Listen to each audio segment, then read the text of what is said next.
if you have a scene that has a lot of fonts in it, then it's definitely something you'll want to check out as far as optimizing. And there's a lot of options here when it comes to optimizing fonts.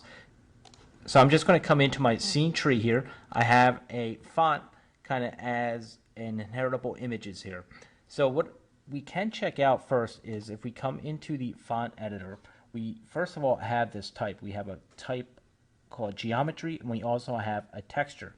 Now geometry you can think of as really a vector-based output, so no matter how big or small we make it, you're not losing resolution here. And within the font setting, we also have our quality type. We have a normal and we also have high. So we can turn it to normal or high, though you don't notice a big difference here.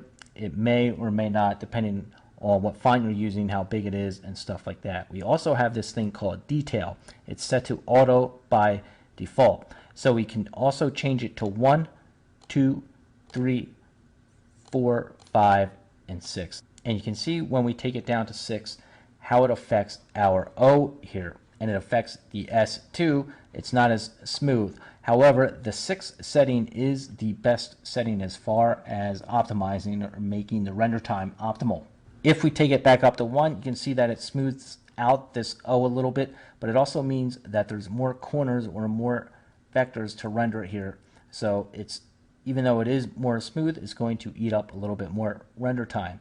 Now another setting that you can adjust here is, instead of going geometry, you can always try the texture setting.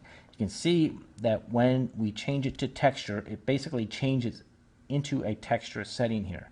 It doesn't look well because we have it scaled all the way up, but if your fonts are fairly small, it may not look too bad. So if we're using a font here that's scaled down or back in Z space, a texture setting may actually be the better setting, and you can use that instead of geometry, saving you a bit of render time.